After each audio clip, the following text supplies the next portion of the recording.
Ang susunod na programa ay rated PG. Patnubay at gabay ng magulang ay kailangan sa mga batang manonood. Brought to you by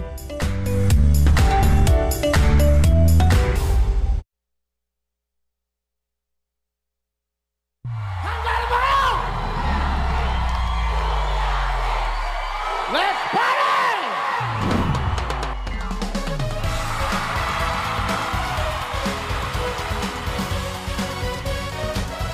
¡Dimandino!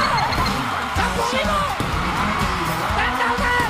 Maghahatid ng tuwa at saya. Ano? Ating kagigiliwan, panalo ang Handa na ba kayo? Sino bang maswerte ka? W-I-L, W-I-L. Dito 20,000! Gusto ko po talagang manalo dito. Maraming salamat! Thank you, Lord! Ang paggamot po ng anak ko, Kuya Will, maraming salamat po! Will to win, tayo lang mag-will to win. Panalo ang lahat sa will to win. Saan man sulok, 140,000! ito'y paglaho ng mga pipili.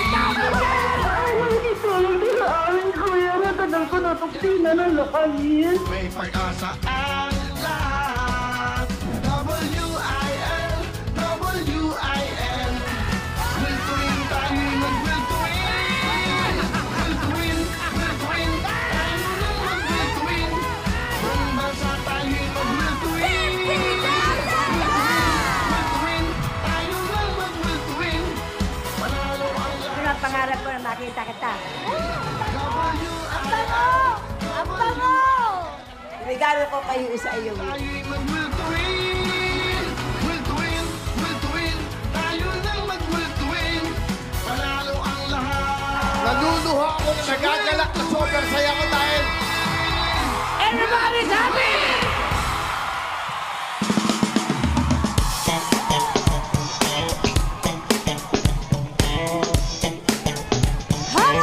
Hello!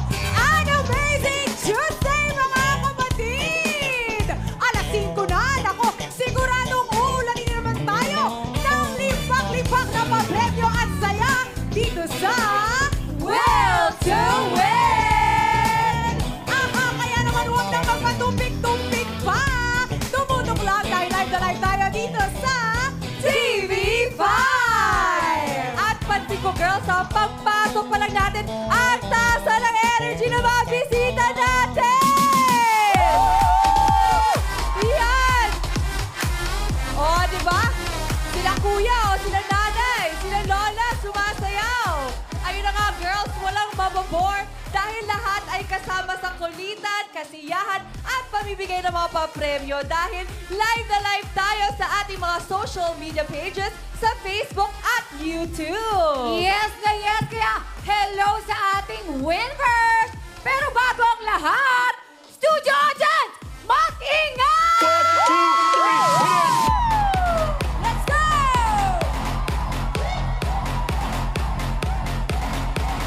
Hey! Ang taas talaga ng energy. Grabe! Oh, diba?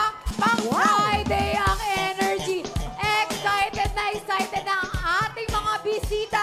Dahil dyan, walang uuwing luhaan sa kanila sa mga palarong Pinoy na inihanda namin. Dahil ang mananalo sa kanila ay mag-uwi ng 50,000 cash! Correct ka dyan, Cindy. Kaya dapat lagi tayong handa. Dahil araw-araw pasaya ng pasaya dito sa programa ng bawat Pilipino. Uulanan naman ng jacket at maagang aginaldo dito. Kaya excited na ba kayo, mga kapatid? Yeah! Wow! Nako, mukhang excited na sila. Tama ka dyan, Christine. Kaya naman mga dong sa Luzon, Visayas at Mindanao. Nako, tumutak na kayo at abangan ninyo dahil mayroong sorpresa si Will. Pero bago ang lahat, nako, tara na't makisayawan kasama ang Go Girls!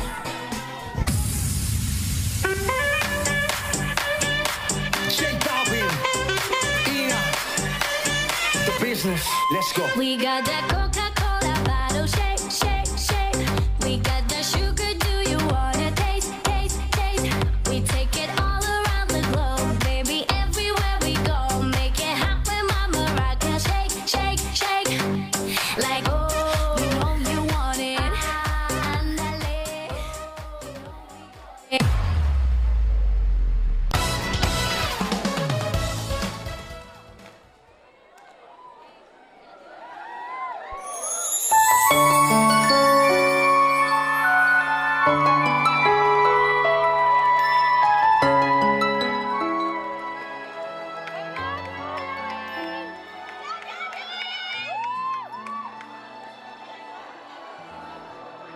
Yung household.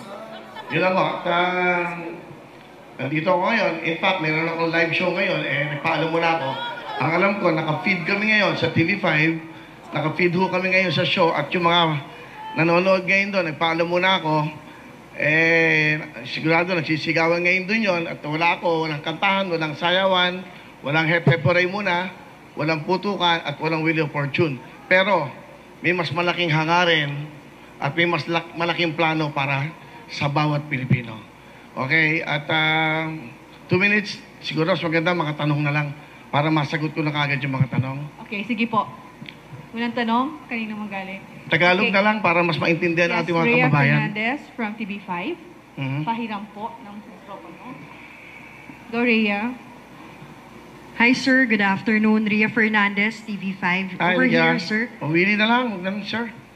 Sir Willie, you mentioned you have a show sa amin, TV5 Will to Win, no? So the next question is, what happens to your show if you are vying for a Senate seat? Anong mangyayari po dun sa Will to Win? Sa pagkakaalam ko sa rules ng COMELEC, until February 10, pwede pa ako mag-live show. So I still have 5 months na makakapag-live ng 5 to 6:30 sa TV5, sa Facebook na meron kaming followers na 17,300,000 at 8 million sa YouTube. So pwede pa ho ako magtrabaho, pero pagdating na February 11, mag-stop na, and that will start the campaign. So you know, and then, pag nanalo, pagpalarin, at pag pinagalob ng Diyos na ako ay makapaglingkod ng tapat at walang halong pag-iisip ng masama sa aking mga kasama, ako pa'y babalik, like the Senator Tito Soto, na may Itbulaga pa din. Yun lang. Okay. Go ahead. Sir, one additional question po. Ano pong nag-udyok sa inyo para finally tumakbo na po sa pagkasenador? Because going back to your previous statements, hindi nyo po nakikitang tatakbo kayo o sasabak sa politika eh. Yung mga nakikita ko, away. Awayan ng awayan. Mga edukado, ang tingin nila sa mga artista masyadong mababa. Kami may magagandang puso para sa ating mga kabayan. Ano ba ang purpose ng isang senador? Hindi ako abogado, hindi ako nakatapos, pero ang purpose dapat ng bawat senador, bawat nagpa-public servant, bawat namumuno sa anumang local government, mabuting puso ang meron ka. Ang dapat mong inisip lagi mga kababayan mo. Marami ng batas na ginawa, marami ng mga presidenteng dumaan, marami ng senador na dumaan, pero yung buhay natin mga kababayang mahirap, nababago ba? I think, yun ang pinaka-importante. Poverty, yun ang pinakamalaking problema natin. Yung mga batang nangangarap na mag-aral, pag wala ng pera, hindi na natutupad ang pangarap. Yung mga nanay at lola natin na may mga sakit. Alam mo, for 21 years na ako'y nasa daily show, laging ang bulong sa akin ng nanay, lola, lahat. Pambili ng gamot, Willie. Yung asawa ko may sakit. Willie, pero pang-matrikula ng anak. Puro lahat ng iyan ang nadidinig ko for 21 years sa mga kababayan. For 21 years, yung mga magbubulong sa akin ng ganyan, hindi naman ho na bago ang buhay eh. Sa mga marami na nagsilbi sa ating bayan. Wala akong sinasabing iba. Ibig ko lang sabihin, dapat hindi lang batas tungkol sa batas ng mga kung saan-saan batas. Batas ng mga mahihirap ang kailangan natin. Paano magbibigyan ng magandang buhay ang ating mga kababayang mahihirap? Mga batang nangangarap na walang pambili ng libro, walang sapatos, walang pangmatrikula. Yan, yung mga lola na nanay natin na walang pambiling gamot.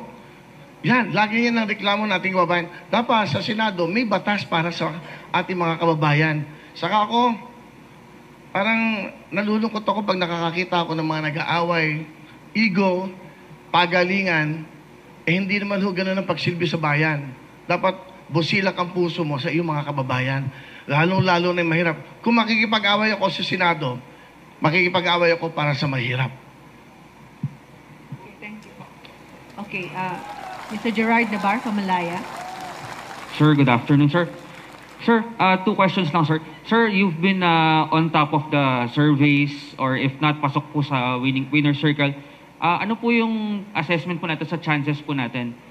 Especially you're running as an independent. Well, hindi ako pwedeng mag-desisyon yan. I cannot assess dahil yung publiko yan ay mga tao. Mararamdaman mo lang. Saka, I also have my decision. Kung talagang hindi ako pumapasok sa top 12 o ano, and I will withdraw. Simple lang naman. Ibig sabihin, baka hindi ako gusto ng tao for this privilege na maging senador. I can just come back in my show. Pwede naman ganun eh. Ang hangaran ka naman dito eh, yun nga, makatulong talaga. Saka makagawa ng kabutihan, makagawa ng batas. Makagawa ng batas sa ating mga kababayan. Kung nadidinig nyo lang araw-araw ang bulong sa akin ng bawat mahihirap, dudugo ang puso mo. Wala kang pambili ng pagkain eh. Wala nga, tapos makikita mo sa Senado, sa Congress, puro awayan ng awayan. Yung bang nakikita ba na, alam mo, napansin ko, pumunta ka sa mga probinsya, hindi naman nila pinapansin yung mga yan eh. Ang iniisip na kakainin ng kanilang pamilya. Sa umaga, sa tanghali, sa gabi, kung paano mabubuhay yung pamilya. Hindi naman nila napapansin lahat yan. Sa aking pagkakalam, sa research, 94.7% mahirap sa ating bansa. Sir, you mentioned you want to file bills. Ano po in particular yung mga naisip po natin on top of your mind ngayon na mga bills for the poor po? Well, unang-una, gusto ko yung kay Senator Angara. Yung sa senior, no? Kasi yung 20%, parang kulang yan eh. Kasi every year, tumataas ang mga gastusin natin sa lahat ng bagay, lalo-lalo sa gamot. Ako, ang pwede kung papalarin, pagkakalooban ng Diyos na manalo ako, maupo ko sa Senado, ang una kong i-adjust ko yung 30% sa mga seniors PWDs. Mahirap, maging mahirap, napakahirap, parang kung bibili ng gamot. Paano tumatagal ng buhay na mahirap? Walang pambiling gamot. I think yan ang isang bill. And then, sa mga bata, dalawang bagay lang eh. Ang kinabukasan natin bataan eh. Dapat yung mga eskwela wala ng bayad. Libre-libro. Di ba? Yun ang mga sa local government, sa nakikita ko, sa batas na ginagawa nila. Kung talaga magsisilbisyo tayo sa bansa, sa bayan, unahin natin ang mamamayan eh. Hindi ang bayan. Kasi ang nagpapatakbo ng bayan, yung ating mga mamamayan. Dapat malusog yan. Dapat maayos ang pag-iisip. Dapat healthy. Dapat magandang pinagbukasan. Dapat nakakapag-aral. Dapat marunong sa buhay. Para hindi lagi dumidepende sa gobyerno. One last quick question. 1 minute and 45. Asan yung microphone? Sherry Ann. Sir, magandang ABS-CBN. hapon. Opo, Sherry Ann Torres, ABS-CBN. Sir, ano yung mga personal na paghahanda po ninyo na ginagawa ngayon? Kasi andun nga yung malaking possibility na isa sa mga araw na to, pala rin kayo na maging senador. At syempre, alam naman po natin na maliban sa busilak na puso, mapupunta talaga kayo at mapupunta sa matindihang debate, lalo na kung ipaglalaban nyo yung mga panukalang batas po ninyo. So, paano po kayo naghahanda sa mga ganito? Well, hindi ako makikipagdebate. Hindi ako makikipag-away. Makikiusap ako at hindi ako haharap sa TV na nakikipag-away sa kanila. Pakiusapan namin to, ano ba dapat natin gawin para matulungan natin ito mga to? Ano bang batas na pwedeng gawin para naman guminawa ang buhay natin mga kababayang mahirap? So I think yun ang pinaka-importante. Hindi mo kailangang ipakita sa TV na magbabangayan kami, pagalingan ng English, pagalingan ng sinasabi. No, I don't think that's the right thing to do na maging public servant. Lahat mapag-uusapan eh. Lahat pwede mong pakiusapan. My colleagues, pwede ba natin gawin to? May mga lugar tayo naghihirap. Napapansin ko sa bagyo, tuwing may bagyo, lagi may problema, tanggal ang bubong. Yung pupuntahan nila na dapat doon sila ma-accommodate, hindi rin sila, binabaha din yun. Anong dapat na paraan? Isa yan sa mga nakikita ko. Kasi during the time na maraming may bagyo, pinupuntahan ko din yan na hindi naman ako public servant. Dahil gusto ko lang makatulong sa ating mga kababayan. Time's up. Maraming salamat, Will! At syempre, tuloy-tuloy pa rin ang saya at ligaya at pagbibigay ng premyo. Kaya naman huwag kayong alis. Magbabalik pa rin ang paboritong programa ng bawat Pilipino, ang Will to Win!